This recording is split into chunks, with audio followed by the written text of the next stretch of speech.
Fala galera, podcast Linha de 3 aqui de volta, começando a nossa cobertura da Copa do Mundo, um novo quadro, o Depois da Peleja. Nesse novo quadro, nós vamos abordar os jogos do dia e projetar os jogos do dia seguinte. Se a gente fosse fazer o nosso programa tradicional, deixando para o domingo, ia ser muito tema para pouco tempo. Ao meu lado, dois integrantes, mais uma novidade. Primeiro, Lucas, que vocês já conhecem, e a nossa nova contratação, né? Túlio, se apresente. Olá, boa noite a todos que me escutam. Sua nova contratação agora para participar daqui. Pois é, agora o Linha de 3 tem 4, mas continua no mesmo nome. Vamos lá. Bom, vamos lá. Nosso primeiro tema não vai ser a Copa desse ano, vai ser a Copa de 2026. Ontem de tarde a FIFA anunciou a sede tripla pela primeira vez. Estados Unidos, México e Canadá derrotou Marrocos. Marrocos pela sexta vez tentou e não conseguiu. Então é isso, Copa 2026 com 3 países sedes, 48 seleções. O que é que vocês acham? Acho que o Marrocos está parecendo os meus rivais, né? Tá perdendo a doidade. Agora, eu queria começar falando não pelo lugar, né? Canadá, México, Estados Unidos. Eu queria começar comentando sobre a quantidade de seleções que vai ter, que vai ser a primeira vez que vamos ter 48 seleções numa Copa do Mundo. Seleção, open bar de seleção, muita mesmo. Porque a gente tem agora 32, então é um aumento considerável, né? Bastante. E eu fiquei animado, não vou mentir. Eu fiquei pensando, né, em quantas seleções vão entrar. Porque a gente tá vendo agora uma Copa do Mundo que a gente não tem Holanda, Itália e... Esqueci agora a outra seleção que eu ia citar, acho que era Equador. E as seleções... Equador, Chile. Que a gente sempre vê nas Copas, que são tradicionais, que a gente tá acostumado, que tem ótimos jogadores. E a gente não vai assistir elas na Copa. Então, a Copa com 48 seleções pode ser uma oportunidade disso não acontecer mais. Na verdade, eu acho que vai ficar praticamente oportunidade zero, a não ser que as seleções sejam muito incompetentes mesmo. E outro ponto é que, apesar de ser algo bom para a gente que, do ponto de vista dos países que vão participar, pode ser ruim para a questão de qualidade de futebol. Porque com certeza a gente também vai ver mais seleções mais fracas. Muito. A gente vai ver mais Arábia Sauditas, a gente vai ver mais Irãs, desse naipe. Então, do ponto de vista do show, que é a Copa do Mundo, vai ser algo melhor, mais diversificado, vai ser legal. Porém, pode atrapalhar na qualidade do futebol. Sim. Túlio? Pegando um pouco do que o Lucas disse também, eu acho que esse negócio do baixo futebol vai ser um pouco inevitável, né? Acho que a gente não pode dizer que o futebol vai ficar alto nível, porque vai ter que abrir vagas para umas seleções mais fracas. E hoje vimos um jogo da Arábia Saudita que realmente é uma seleção que, se a gente for botar no papel, não é capacitada, porque pega uma Rússia péssima e leva um baile. Mas falando da Copa 2026, né? Eu acho que é uma Copa praticamente nos Estados Unidos, né? Sim. As outras cidades Verdade. ganharam uns joguinhos, mas nada que tire o poder total dos Estados Unidos. Acho que o mais interessante foi o voto contra do Brasil, né? Era uma organização fechada da América de votar nos Estados Unidos, e o Brasil foi lá e votou contra. O pior foi a Um voto justificativa. Não, porque Ninguém entendeu muito bem o que disseram, né? realmente foi ridículo, dizendo que O- achava que o voto era secreto e por isso que votaram no Marrocos. Ficou aquele climão, né? Tenso depois. É. Cada um deu sua justificativa. Mas é isso. Eu acho que vai ser uma grande Copa. Eu acho que tem tudo para ser muito bonito os jogos, né? Uhum. Que vão valorizar. O futebol americano vem crescendo muito, né? O futebol dos Estados Unidos, contratando grandes craques. E tem tudo para crescer. Realmente, essa Copa eu acho que é o pontapé para o país deslanchar no futebol mesmo. E aí, pegando um carona no que Túlio disse, né, que o foco vai estar nos Estados Unidos. Dos 80 jogos dessa Copa, 60 são dos Estados Unidos, 75% da Estados Copa. 10 no México, 10 no Canadá. E das 16 cidades sedes, 11 nos Estados Unidos, 3 no México e 2 no Canadá. Então é realmente uma Copa dos Estados Unidos com mais 2 países. Né? Então, mas é por aí. Eles chamaram os amigos para participar, né? Deixa ali, vamos. Agora sim, tem um ponto que a gente não levou em consideração, que é o coeficiente da CONCACAF. Porque no modelo atual só vão 3 seleções. E são 3 países sede. Então assim, como é que vai ficar isso? É verdade. Não, mas talvez com o aumento do número de seleções, aí aumente também. Mas se eu não me engano são 3,5. Ou seja, vão ser 3 direto e uma vaga para repescagem. Então assim, vai ficar meia vaga só. Vai estar bem complicado essas seleções. Eles têm que fazer uma explicação melhor, né? Porque primeiro anunciaram, mas está um negócio muito complicado. Primeiro 48 seleções, né? Então a gente tem que saber se vai mais grupo ou se vai botar mais um em cada. Então vai ser todo grande complicação da gente entender realmente o que está acontecendo. Por enquanto só sabemos que é lá, né? Mas pelo que eu vi, a ideia, pelo menos inicial por agora, são 18 grupos de 3 times. Vixe. É grupo para dar a entender. Aí passa os 2 para perder melhores. um pouco da qualidade, né? Vai derrubar um perder pouquinho. um pouco da qualidade. Aí vai ter Eu acho que ainda voltando ao que o Lucas falou das seleções fracas que vão entrar, né? Eu acho que Copa é muito da beleza, né? A gente assiste Copa porque acha bonito, quer ver aquele jogão. E às vezes a gente vai ter confronto que vai ser seleções fracas. Né? Pode ser até que seja um jogo bom, mas a gente vai olhar e vai dizer assim, nossa, que isso daí não enche o olho nem para assistir, nem de atração mesmo. Exato. Porque toda Copa tem esse tipo de jogo, só que agora a gente vai ter com mais frequência, né? Porque, com certeza, é isso. Consequentemente. Mas também tem aquele negócio, né? Quando o país pequeno vai pra Copa pela primeira vez, a gente fica feliz. Então, vai ter essa alegria. Não, isso. Mas acho que assim, também é você mandar todo mundo, sabe? Acho que, vamos dizer, Islândia se classificar, eu acho muito bonito. Um país assim, perdido. Também não é pra mandar 5, 6. Porque aí também é uma pessoa que dá uma tranquila.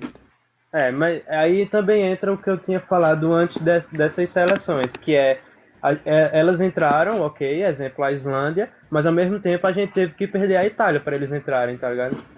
Isso. Vocês, por exemplo, eu vou perguntar agora a vocês preferiam ver nessa Copa a Itália com a despedida de Buffon ou a Islândia, tá ligado? Eu preferia a Itália, sinceramente. Eu preferia os dois, vou ficar no muro. Acho que assim, pelo futebol, pela beleza, se a gente fosse avaliar jogo, preferia ver a Itália. É claro. Mas eu sempre gosto de ver um grande caindo assim, sabe? De ver uma seleção. Como foi a Espanha na Copa 2014, que caiu na fase de grupo, né? A atual campeã caiu na fase de grupo. Eu acho que isso é o que encanta no futebol mesmo, sabe? E acho que abrir tanta vaga desse jeito, tanta vaga, eu acho que vai acabar sendo só pra tirar as que não presta mesmo e mandar o resto todo, sabe? Porque, assim, eu tô falando desse jeito, mas a gente não pode querer dizer que a Itália ficou fora porque tem pouca seleção. A Itália ficou fora porque foi incompetente mesmo. Então, demais. Então, que trate de jogar para se classificar para 2026 e pronto. E outra coisa que Túlio falou, que o futebol dos Estados Unidos vem crescendo. E realmente, né, acho que a gente vê essa crescente do futebol dos Estados Unidos, acho que principalmente na Copa de 2010, quando o Obama fez aquela frase que ficou famosa de motivação, aquele yes, we can, né? E vocês lembram que os Estados Unidos deu um maior trabalho para o Brasil quase perde para os Estados Unidos em 2010. Foi porque 2009 na Copa das Confederações. Foi. Deu um trabalhão, porque eu me esqueci agora quem foi, acho que foi Elano falando, que os cabas realmente estavam jogando a vida, porque depois que teve a mobilização dos americanos, o Obama falando, eles entraram em campo com tudo, e eu vejo desde aquela mobilização o futebol dos Estados Unidos crescendo, o futebol local, contratando jogador de fora, mesmo que seja em fim de carreira, mas traz muito holofote. As torcidas. Eu gosto das torcidas de lá. Tem gente que critica porque acha que futebol, o nosso futebol, né? Não o futebol americano. O futebol da gente não é o futebol deles. Mas eu acho bonito, eu gosto da torcida de lá. Eu acho muitas vezes que eles apoiam muito mais do que brasileiro, que é o país de futebol. Então, eu acho legal isso, ver um país que está crescendo no futebol. É pra gente não cair na mesmice.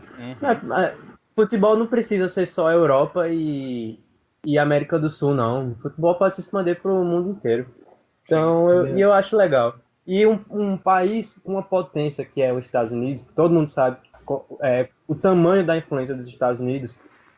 E se eles se o futebol lá chegar, por exemplo, no nível do basquete, que talvez não chegue, mas vamos supor que chegue numa popularidade do basquete, a gente vai ter provavelmente uma nova potência no mundo do futebol. Eu acho isso bom, eu acho isso legal. Então eu gostei do local também, apesar de ser bem estranho esse negócio de botar uns jogos no México, no Canadá e tal, a maioria são nos Estados Unidos, mas se fosse só nos Estados Unidos eu já ia gostar. E com a participação de México e Canadá, gostei mais ainda. Sim, sem dúvidas. Assim, e abre um precedente, né? Porque 2030 a gente também tem candidatura tripla de Argentina, Paraguai e Uruguai. Então, assim, parece ser uma nova tendência agora. Eu acho que é um novo modo de ganhar também, né? Sim, eu acho que os países só tendem a ganhar porque Copa, querendo ou não, tirando todos as roubalheiras e as coisas, o país só tem a ganhar, né? Com investimento. Isso movimenta todo um capital que o mundo olha, todo mundo tá de olho, né? Sem dúvida. Eu acho que falando um pouco também do local, eu acho que também se fosse o Marrocos também seria muito bom. Porque a África do Sul já provou que os africanos sabem fazer Copa.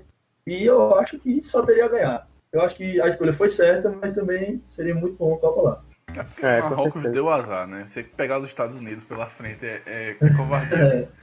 Eu acho também pelas chapas que os Estados Unidos fixou também, né? Botou o Canadá, que o Canadá já puxa mais um pouco, botou o México. E aí eu acho que isso também teve um pouco de jogo de política dos Estados Unidos. Não tenho dúvidas disso. Mas, enfim. Política e dinheiro, né? Eles também visam Mistura tudo. A turma vai. Seria legal também se fosse no Marrocos. Nós vamos pegar um carro e nós vamos embora pra lá, né? Essa dá pra planejar. Passar até o programa, né, no Globo Esporte, os dois senhores que em 70 foram pro México. Então, bora-se embora. Isso. De Fusca, né? De Fusca. Sim. A turma vai gravar podcast de lá. E um país que tá há 6 anos tentando, pô, não é brincadeira, não. Eu acho que se eles ganhassem, eles passar 6 anos tentando, é porque eles realmente querem fazer uma Copa. E se eles ganhassem, eles iam fazer uma Copa sensacional. Não sei se vocês viram a entrevista eu acho que era o presidente lá, não sei, era um dos representantes lá. A entrevista dele, ao final da votação, ele tava bem pistola. Tava. Porque ele falando que esqueci agora qual foi o argumento dele. Ele falou algo do tipo que no Marrocos já tem não sei quantos estádios prontos, que já está há 6 anos tentando, que tem mais estádio que no Canadá, por exemplo. E ele dizendo que falta de estrutura não é um argumento, porque o Marrocos, sempre, desde o primeiro ano que tentou, está preparado para receber. Ele estava bem frustrado mesmo, mas faz parte, né? Assim mesmo. Sim, é isso. Ou ganhar ou tem que perder, né? O problema é que, é o que eu digo, tem os Estados Unidos no meio. Então, assim, tem todos os estádios da NFL que já estão prontos, que recebem jogo de futebol regularmente. Então, dançou pro Marrocos. Mas os caras merecem uma Copa. Tá com a porra que daqui para 2034, 2038, os caras não recebem uma Copa, não. Eu acho que a Copa tem tudo para voltar para a África. Eu acho que a África do Sul conseguiu provar que fazer uma boa Copa. Eu acho que precisa fechar um pouco só de política mesmo. Aí é questão política mesmo para a Copa voltar para lá. Merece. Porque é um país que cresceu bastante, o Marrocos, né? E tem tudo, como o Lucas falou, que só tem investimento, só tem investido para crescer mais e mais. Sim. Eu acho bom, como o Lucas falou, que os Estados Unidos é um mercado de futebol que está crescendo muito. Também tem outro como a China, né, agora que é a sensação, que também seria uma boa prova assim ter uma Copa na Ásia, né? Como teve já. Uhum. De voltar Mas eu acho que também. assim, renovando sempre, sabe? Eu acho que sempre devia bater em um canto. Vem na América, América do Norte, América do Sul, sempre para todo mundo ter sentir a Copa, né? É, É. é o esporte fantástico, é o futebol, é o momento único do futebol, então assim, tem que rodar o Até quem mundo. não gosta de futebol, né? Sim, se Na Copa não envolve, tem. dá Copa pitar, realmente é algo diferente. É. é fantástico, é fantástico. Então, 2026, série tripla, abordado o tema, sigamos em frente para... Voltamos, né? Agora a gente segue em frente, a gente volta para atualidade, 2018, enfim começou a Copa, senhores. Muita espera, a gente estava um pouco ansioso, mas hoje, jogo de estreia, 5-0 para a Rússia para cima da Arábia, eu não esperava. Eu acho que quem apostou mais de 2 gols tava dando goleada. E Sim, aí sai 5 gols, eu acho que ninguém esperava um jogo com tantos gols. Eu não tô dizendo que ninguém esperava uma vitória da Rússia. Eu acho que isso a maioria esperava. uhum, Mas eu acho que ninguém esperava que a Rússia fosse vencer com tamanha facilidade com tantos gols. Porque a gente se acostumou a ver em 2014 seleções como a Arábia Saudita dando um trabalho miserável. Sempre A Argélia fechadinha. também, né? A Argélia, sim, exatamente. Esse exemplo da Argélia. Sempre o time fechado, sempre o time dando trabalho, explorando o contra-ataque, mas a gente viu uma Arábia Saudita muito perdida, muito realmente fraca tecnicamente. E a Rússia soube aproveitar isso. Claro, não 5-0 em cima da Arábia Saudita, infelizmente não quer dizer muita coisa. Mas não dá para o time desprezar, né, vai. também. Exatamente. O time vai se animar, o time vai ganhar casca, a torcida vai dizer: ó, vamos chegar junto, vamos apoiar que dá. Então, foi a estreia perfeita para a Rússia. Porque se a torcida tava com o pé atrás, tava desconfiada, aí chega na estreia no seu país, o time ganha de 5-0, traz o torcedor de volta. Com E também certeza. traz a confiança para eles. Então, a única coisa que a Rússia perdeu nesse jogo foi de Zagoev. E pesado. É, Pesado. Eu acho que ver a Rússia ganhando dessa forma que foi é uma coisa incrivelmente extraordinária também. Eu acho que pela fase das duas, se esperava um jogo mais equilibrado, né?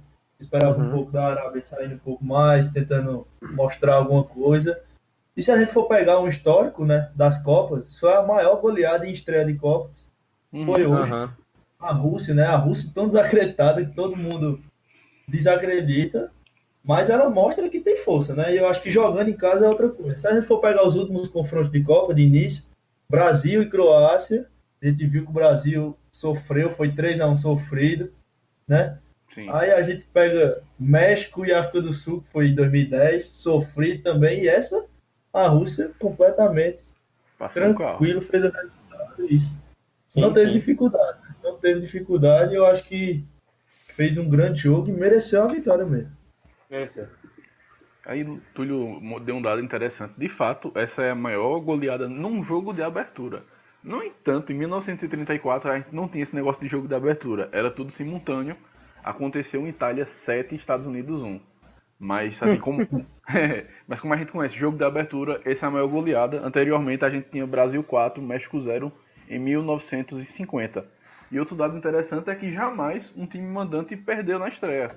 Então assim, segue esse tabu, nem a África do Sul Segue em o tabu. 2010. Então, Nem a Empata, mas não Sul. perde.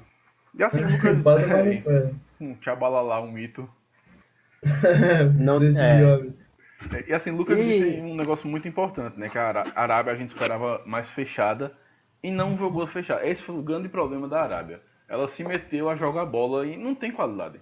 Começou a tocar bola, o toquinho pro lado, tipo Atlético Paranaense. Mas aí, meu amigo, uhum. a qualidade, falta dela no caso, pesou, né? Pesou e foi atropelada. Esse jogo de hoje também era muito importante pelo fator psicológico. Porque você tá em casa. Eu vi entrevista de dois representantes de canais brasileiros aqui que foram para lá E todos eles diziam a mesma coisa. A torcida tá com o pé atrás, a torcida tá desconfiada, porque já vem há um bom tempo com derrotas. Tinha perdido para a Áustria, não foi no último amistoso? Sim. Perdeu para a Áustria. Então, e aí chega surpreendentemente, ganha de 5-0, fazendo golaço. Então, eles não sentiram a pressão. A gente não viu em momento nenhum eles nervosos. E esse jogo é muito importante pelo fato de que o Egito vai pegar o Uruguai. Uhum. E todo mundo aposta mais numa vitória do Uruguai. Então, vai ficar Uruguai e Rússia, os três largando com 3 pontos. E aí, se a Rússia quiser passar de fase, eu acho que esse foi o jogo crucial, assim. Sim, Porque, porque, pelo visto, a Arábia Saudita vai ser o saco de pancada.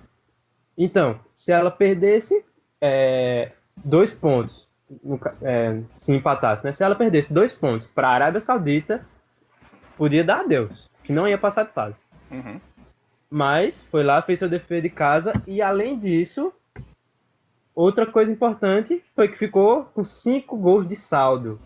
E num grupo que tem uma segunda colocação tão disputada, assim, Vai tão pesar. disputada entre Egito e Rússia, né? Porque a Arábia não vai brigar. Vai pesar.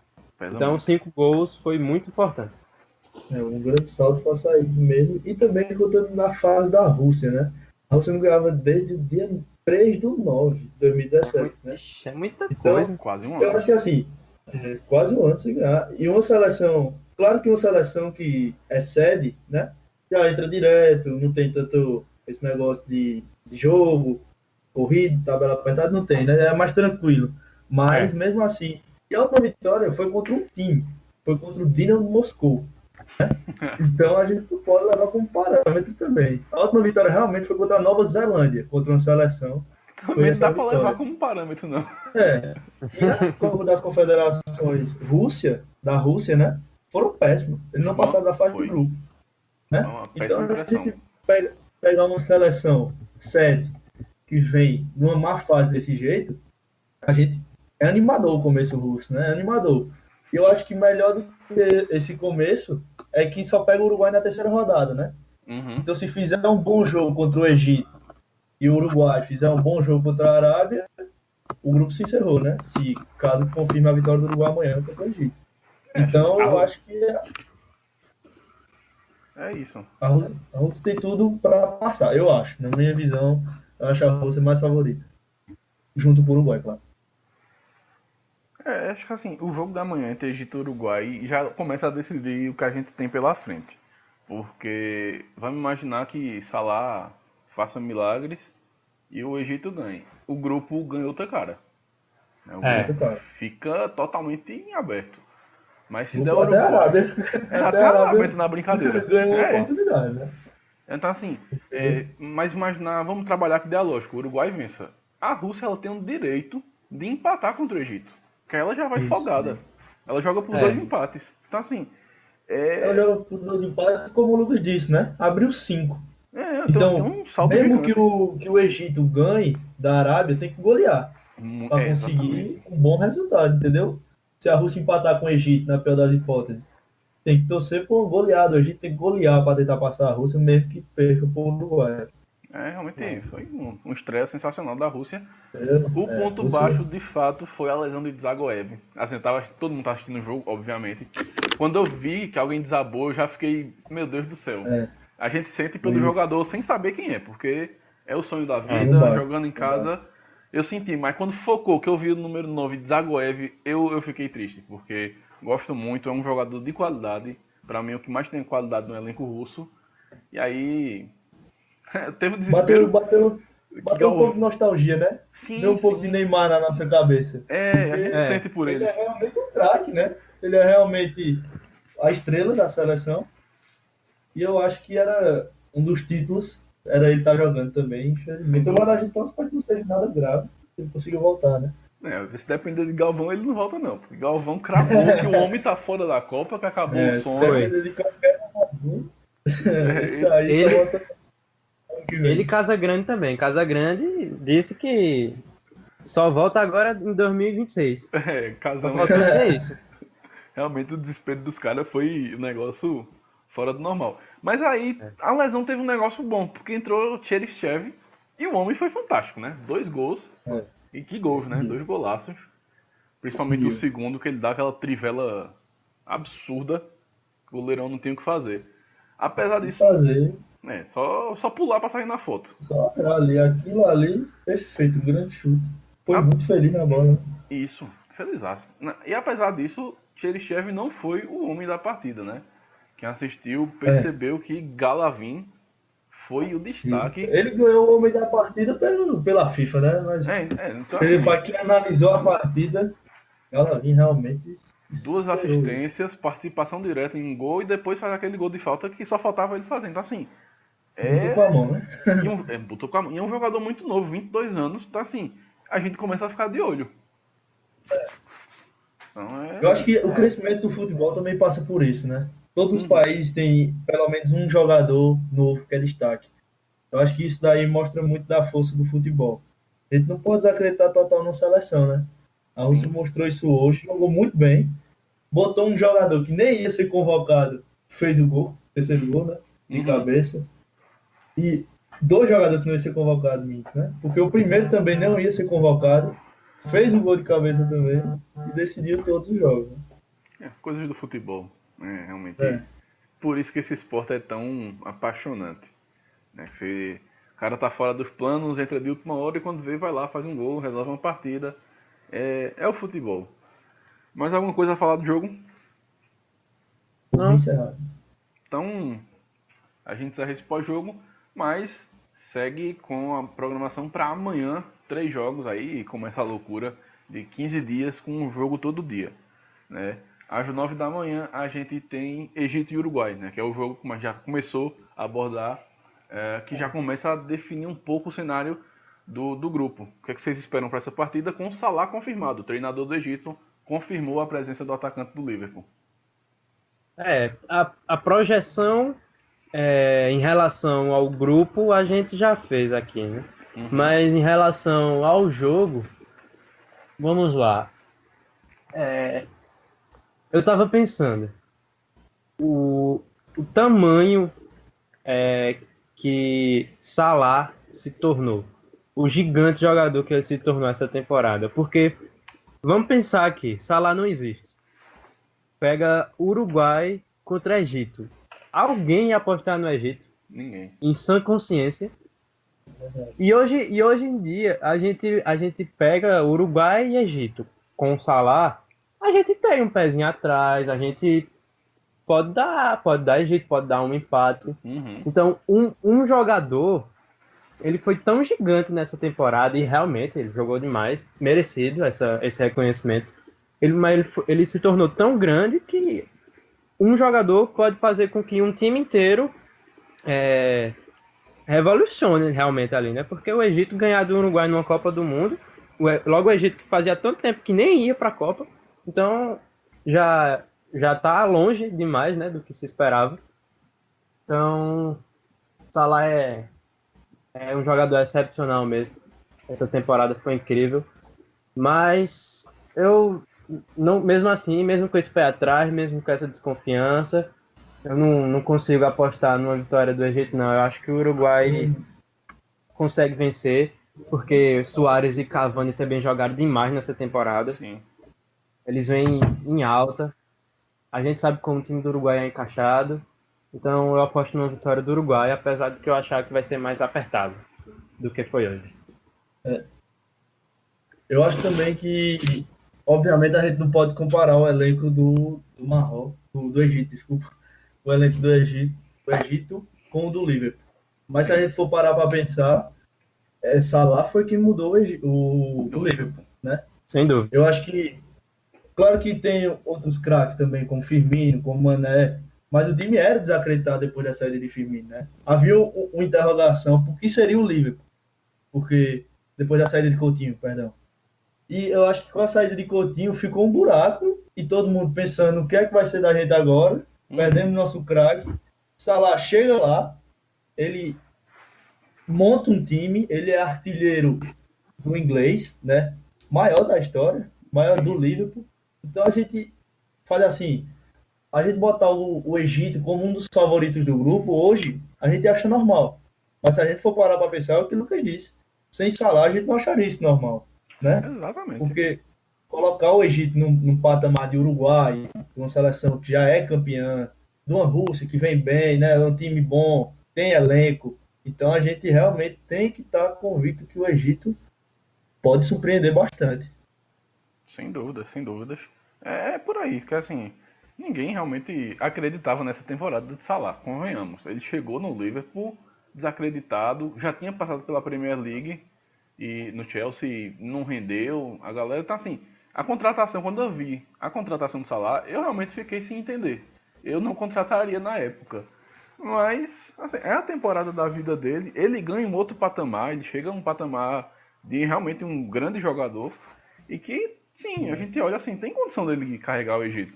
Então, assim, é um jogo pra gente Para ficar de você olho. parar para pensar e colocar ele, vamos dizer, essa temporada realmente, você pensar em três melhores do mundo, a gente cita Salah, Salah, sem sem dúvida. dúvida nenhuma. Que ele É, está entre os três melhores do mundo. Se a sem gente for dúvida. pegar a temporada Neymar ou Salah, É de Salah. coração, é Salah. Salah, sem Então a dúvida. gente tem que ter noção do que ele representa, não só para o país, né? Mas para Sim, o mundo do futebol. Porque ele não é aquela estrela solitária, só porque tem como o Guerreiro é para o Peru. Guerreiro é um grande jogador para o Peru, mas ele não é um grande jogador no Brasil. Então, Salah é nível mundial. Qualquer clube agora quer Salah. Quem era o Salah da Roma, né? Quem era o Salah exatamente. do Chelsea? Entendeu? Então ele Era, se renovou e mostrou ser um grande craque, né? sim. Então, e aí agora a gente vai pra dividida. Egito ou Uruguai? Eu vou Egito. para. Eu ainda vou Peraí, no Uruguai. tu vai no Egito, Lucas? É, não, eu vou no Uruguai. Sim, ele No Uruguai, no Uruguai. fez o Aue todinho pra ir no Egito, eu ia dar um tapa nele agora. Eu vou no Egito pra turma do Egito não ficar puta com a gente. Só Eu vou. assim, tá ligado? Eu Os vou- ouvintes do Egito.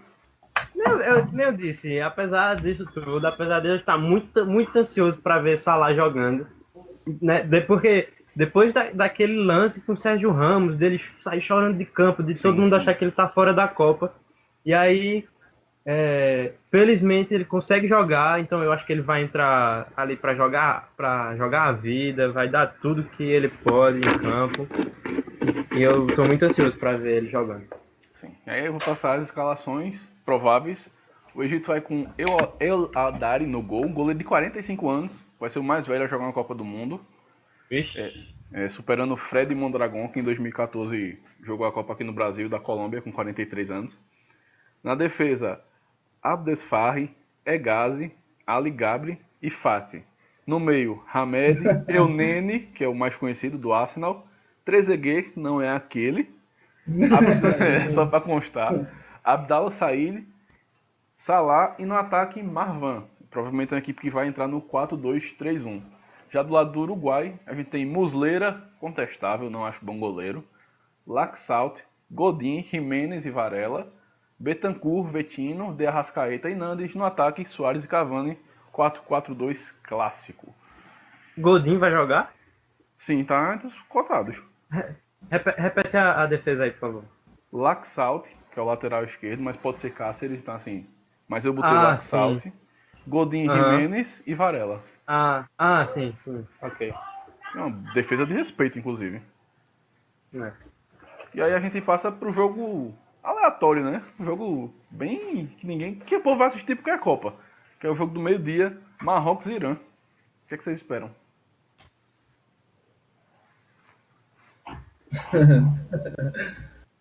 Deixa eu. Eu acho que. É isso. Assim. Ficou o climão, tá É, ligado? assim. Ninguém sabe o que esperar. Assim, ó, vê. No outro jogo, vai ser um jogo pequeno, né? Espanha e Portugal. Ao contrário desse que a gente vai comentar agora. Mas, falando sério, no outro jogo, vamos apostar que vai ter uma vitória. Sim. Ou da Espanha ou de Portugal. E aí, nesse jogo, vamos apostar que também tem uma vitória. Ou de Marrocos, ou do... Qual é o outro time? Desculpa. Irã. Irã. Esse time que vencer entre os dois vai animar e vai acreditar que vai poder passar, porque vai terminar ali em segundo ou em primeiro. Uhum. Então, apesar de ser um jogo pequeno, óbvio, né, são duas seleções das mais fracas, mas vai ser um jogo que, caso haja essa combinação de resultados, vai ser interessante porque vai acontecer aquele imbróglio no grupo, que talvez aconteça também no grupo A, dependendo do resultado amanhã. Uhum. Então, apesar de não parecer, eu acho que vai ser um jogo interessante, sim. Eu gosto quando tem esse grupo já aconteceu em 2014, já aconteceu em 2010. Quando tem esse grupo com duas grandes e duas médias ou pequenas.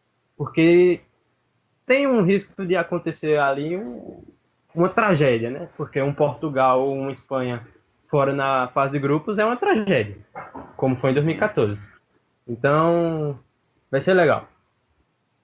Eu acho também que vai depender muito do que a Espanha vai apresentar amanhã também, né? Sim, acho que esse grupo agora tá na mão da Espanha, que tá numa bomba, né? Eu acho que a gente não sabe o que esperar, porque realmente demitir um técnico faltando um dia para a Copa é uma situação complicada, né? Sim. A gente tentar pensar numa Espanha focada amanhã. Mas eu acho que é uma seleção muito forte, né? Eu acho que quem entrar, entra muito bem capacitado. Portugal também vem muito forte, né? Então vai ser um grande jogo de se assistir. E falando do Irã, é como o Lucas disse, é um dos dois que pode surpreender, né? Eu acho que é o mais improvável é do que um dos dois consiga avançar. Mas a gente já viu como a Costa Rica, na Copa 2014, né? Avançando no grupo mais difícil da história, né? Contava com Inglaterra, Uruguai e contava com a Itália. Né? E aí ficaram para trás, surpreendendo as expectativas. Então, talvez, eu acho que nesse grupo é o que mais tem possibilidade, já que os grandes se enfrentam na primeira rodada. Assim, de novo, a gente já começa a projetar. Vamos trabalhar no cenário que o Lucas disse. Tem um vencedor aqui, nisso, Marrocos e Irã, e um vencedor em Portugal e Espanha. O vencedor do Marrocos e Irã, ele vai jogar que nem a Rússia, ele joga por 2 empates. Porque Sim. Aí ele vai assim com 11 zagueiros, né? Então assim, vai se retrancar ali. É o jogo deles. Então assim, eles vão ganhar uma moral. E assim, eu vou dizer, o meu favorito é o Marrocos. Acho que a galera, é óbvio que ninguém vai acompanhar o Marrocos, né? Tem que ser muito louco para acompanhar. Mas separar, é uma seleção arrumada. É uma seleção que tem bons jogadores, que fez uma belíssima eliminatórias na África, que eu olho assim pro Marrocos com um cara de que é aquela seleção que pode ser surpresa. Então, eu não descartaria o Marrocos dando trabalho para Portugal, principalmente e para a Espanha, né? Porque a demissão de Lopetegui deixa um ponto de interrogação gigante na Espanha. E pelo lado do Irã, aí sim, sinceramente, não espero muita coisa não. O Irã, 2014 até deu um trabalhinho para a Argentina, mas foi o pato morto do grupo. Então, para esse jogo da manhã, o meu favorito, eu digo logo, é Marrocos. Marrocos vence. Eu dou Marrocos e Portugal amanhã.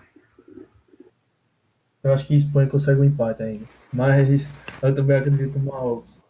Marrocos, né? Então a gente vai para a escalação do Marrocos. No gol, El Kadjoui. Na defesa, Hakimi, do Real Madrid. Saiz, Benatia e Dirar. Conhecido Dirar. No meio, El Hamadi, Boussoufa, Ziyech, que é um bom jogador. Belhanda e Anrabat. No ataque, Boutaib, 4-5-1, clássico. Aí no Irã, meu amigo, aí complica. Beiravand no gol, Mohamed na defesa, Motazeri, Poralizi... aí complica, puta merda. Poralizigange, Rezayen, no meio, El Zatorhali, Taremi, Rajzaf, Shojaei e Johan Bakshi. E no ataque, Azmon. Realmente complicado a seleção do Irã. 4-1-4-1. Realmente não tem nem o que falar dessa seleção do Irã. Assim, não conhece ninguém, não tem muito o que fazer. E aí a Depois... gente avança pro grande jogo do dia, né? É o clássico Portugal e Espanha, 3 da tarde. Os olhos do mundo amanhã estão virados para esse jogo, né? Sem sombra de dúvidas. Clássico Eu acho que ibérico, né? Sim.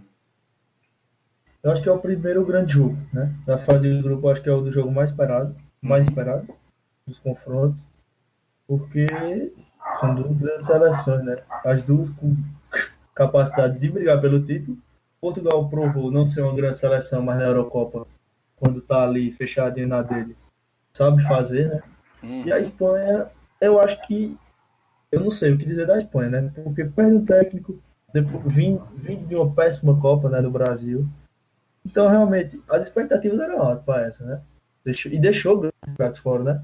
Morata, deixou Sérgio Roberto. Então, a gente Sim. sabe o que espera da Espanha realmente. E eu acho que a Espanha pode cair de novo na fase de grupo. Por mais que seja Rapaz. o mais difícil, mas eu acho que pode acontecer devido a toda essa crise. Se a Espanha É. cair, a gente já sabe quem é o culpado. Eu ia comentar isso agora, né? Se a Espanha for mal na Copa, digamos que consiga passar da fase de grupos, mas aí vai cair nas oitavas. Ainda assim, o grande culpado vai ser ou Lopetegui ou a federação que demitiu ele. Vai depender de quem os espanhóis vai defender. Se os espanhóis ficarem do lado de Lopetegui, então vão culpar a federação por ter demitido ele e tal. Ok.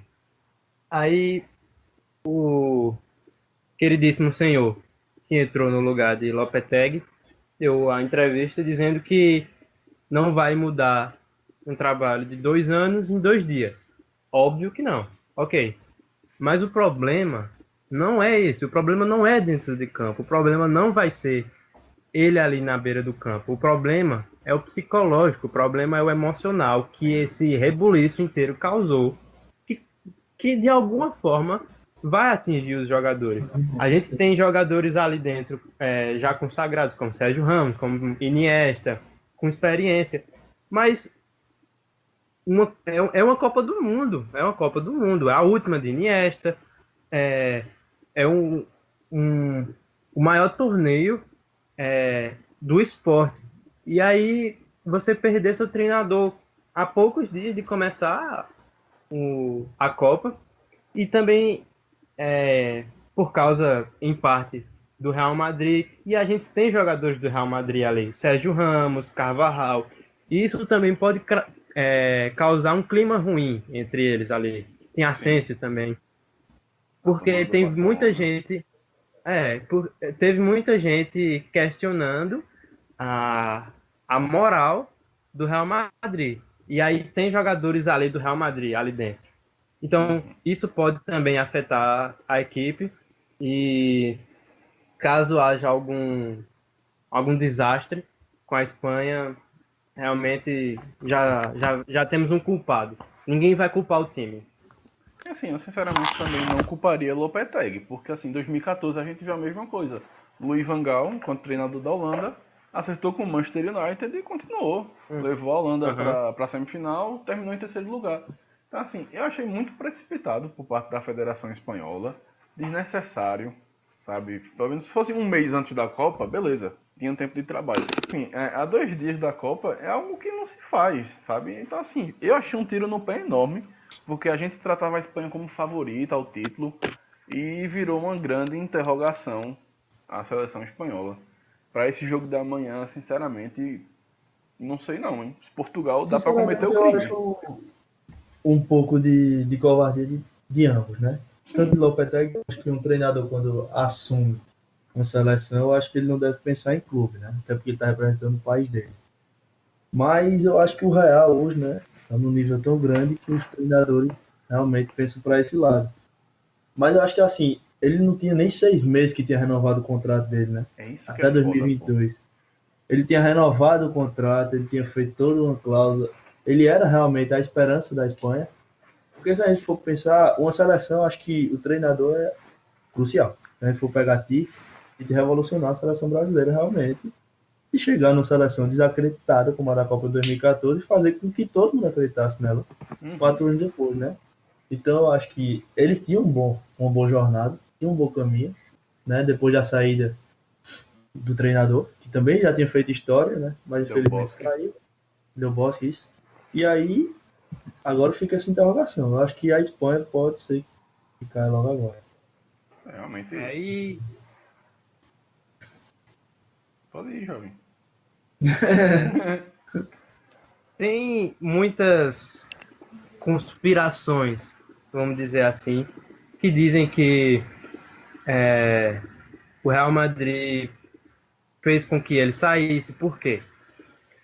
A temporada, a gente sabe como funciona um clube do tamanho do Real Madrid, o maior clube do mundo. E a pré-temporada do clube já começou. O time não para. Tá todo mundo ali já pensando como é que quem vai ficar, quem vai sair. Já estão buscando jogadores. E eles estão sem técnico. A Copa termina daqui a quanto tempo? Um mês. Um mês.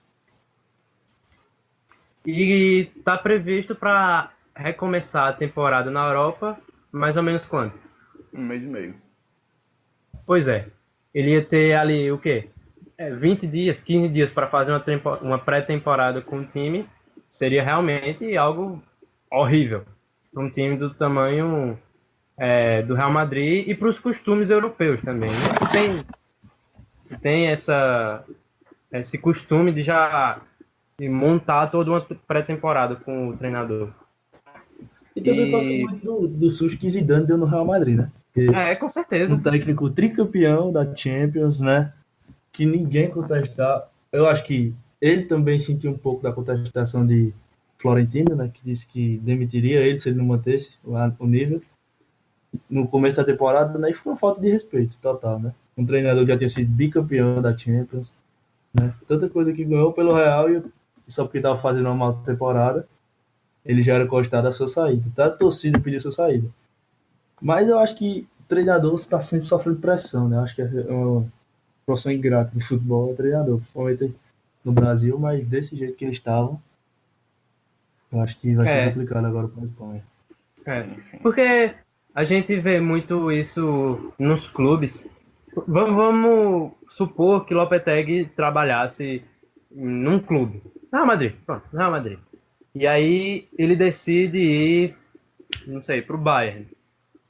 A maioria do discurso do pessoal seria: ele tem o direito dele de escolher o trabalho dele, ele tem o direito dele de ter o retorno financeiro dele, de escolher para onde ele quer ir. Isso também acontece com os jogadores. Só que, nesse caso da seleção, de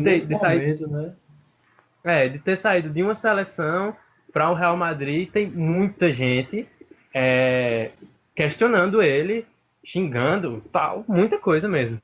Então, eu não vejo a Federação Espanhola tão protegida assim. Tem muita gente que está com raiva dele também, do Lopetegui, e também tem muita gente que está com raiva do Real Madrid. Então eu vejo isso como um completo rebuliço. Porque, vamos dar um exemplo, se o Real Madrid segura a notícia. Vamos segurar aqui, a gente acerta com ele, mas a gente só anuncia depois. Mas não, o Real Madrid foi lá e anunciou e não quis saber de nada. E isso prova o tamanho da força do Real Madrid, que não quis nem saber para a Federação Espanhola, para o seu país. Não quis nem saber. Foi lá e anunciou e pronto. Então, é uma situação complicadíssima, e que a seleção da Espanha só tem a perder. Sim. A Espanha já vive dificuldade. Aquela velha dificuldade, Barcelona, Espanha, Madrid, toda uma grande complicação, e eu acho que não se ajuda também, né? Às vezes o time não chega a um consenso, porque é como você disse, a temporada já começa, né? A europeia, e eles não querem perder tempo. Mas acho que também perder o treinador não tinha muito o que fazer agora. Tem que ir atrás de quem tá sem clube, de quem quer mudar de clube. E eu acho que não devia atingir a seleção, porque é um tiro no pé até pro próprio jogador, né? Porque Sérgio Ramos quer ganhar mais uma Copa, Asensio quer ganhar uma Copa. Então, um jogador nível mundial, até para valorizar o seu próprio jogador, era uma boa, mas ele preferiu, né? Eu acho que o erro todo é o anúncio ter sido feito agora. Acho que o segredo era ter segurado, acerta, avisa a Federação Espanhola, ó, a gente acertou com ele, depois da Copa ele é nosso. A gente não faz o anúncio agora, deixa pra depois. Pois é. Mas, exatamente, eu também acho isso aí. Achei que o estopim quem deu foi o Real Madrid, porque se ele não tem anunciado, nada disso teria acontecido. Uhum. Então, o Não houve estopim diálogo, foi o né? Real Madrid. Não houve diálogo, pelo jeito. Pelo visto Eu- não houve mesmo. Agora, sinceramente, eu tô do lado da federação, porque um treinador que a gente espera o mínimo de competência dele de dizer assim, não, eu tô aqui, eu acabei de renovar e eu vou ficar e não quero saber o que venha, né? Porque eu acho que a seleção, pra mim, era o ápice, mas pelo jeito, o treinador acha que o ápice é o Real Madrid. Então, a Exatamente, gente que nem eu vê a disse. valorização. Exatamente, é que nem eu disse. O tamanho do Real Madrid ficou provado nessa história Sim. do Lopetegui. É realmente espantoso, né? É um clube bater no peito e dizer foda-se a federação, a gente que manda. E basicamente é isso. Acho que ninguém é doido de contrariar o Real Madrid. É um absurdo isso, mas enfim. Mas eu acho que assim, não tem santo nessa história. Nem a federação, nem o Lopetegui, nem o Real Madrid. Acho que todo mundo tem uma parcela considerável de culpa. Quem só perde é a Espanha, né? Exatamente. A tabocada todinha foi na Espanha, porque vira uma interrogação gigante. A gente não sabe mais o que esperar da Espanha nesse momento. Mas pro jogo da manhã. Pra mim, de completo, eu acho que França e Espanha eram as minhas favoritas. Agora eu acho que eu já mudo um pouco. Exatamente. Um pouco mais... Mas foi pra amanhã. Quem vocês vão? Amanhã. 1-0 Portugal. Eu dou até o placar. Gol do Cristiano. A turma que aposta deve estar anotando. Eu vou no empate. Rapaz, eu vou no 0-0 chato? Não. Vai ser um jogo pegado, vai ser 2-2. Aí sim, Aí é considerável. Aí eu dou valor. Espanha vai abrir e vai levar um empate. Olha, aí a turma endoida. Se joga de lá. Eu vou no crime. Portugal também, mas vou ser mais ousado. 2-0. Fácil ou difícil? Fácil, sobrando. Pronto, aí sim. A crise comer na Espanha. Um Cristiano fazendo firula no final do jogo. Pra Piquet dar butinada nele. Porque Sérgio Ramos não vai, né? Sérgio Ramos vai nem encostar. Pra encerrar, Lucas já deu. Túlio, dá teus palpites. Quem passa em cada grupo? Grupo A. Vai escapar não, jovem.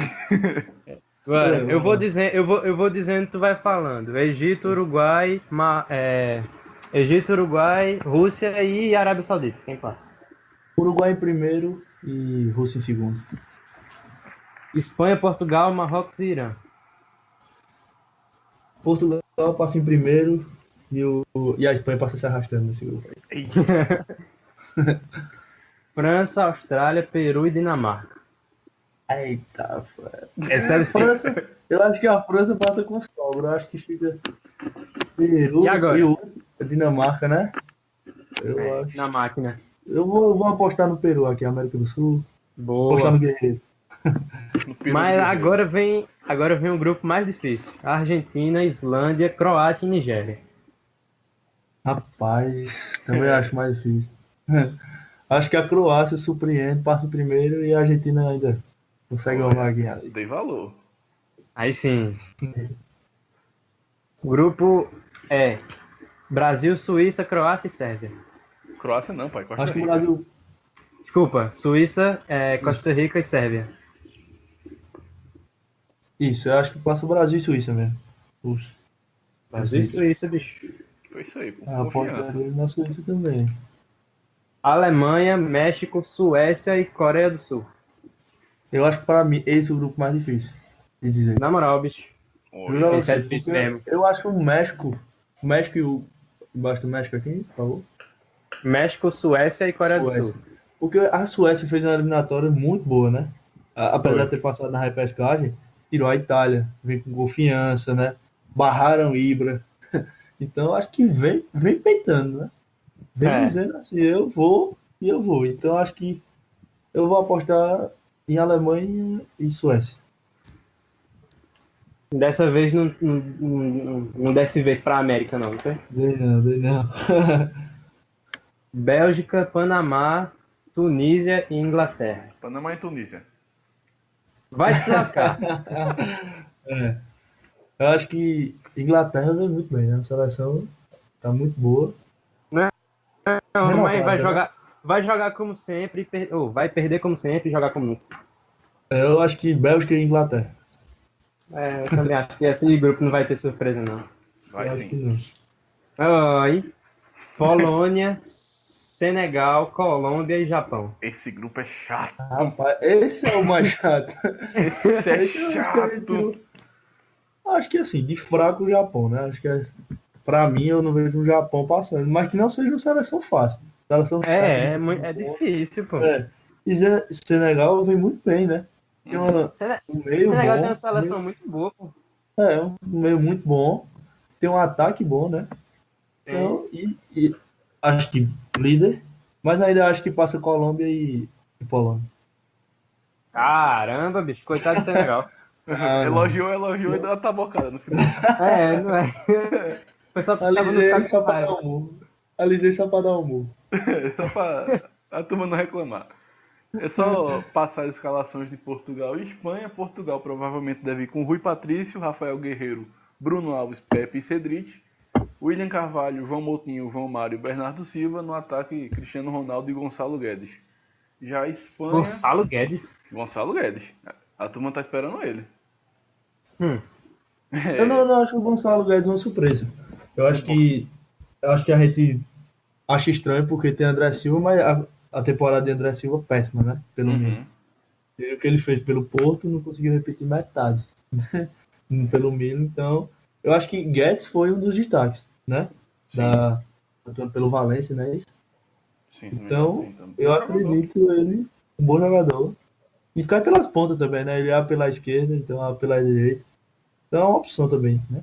De isolar Cristiano lá e deixar o menino mais solto. Bernardo Silva, Cristiano Ronaldo e Gonçalo Guedes é perigoso. O ataque de Portugal é muito bom. É um ataque de respeito.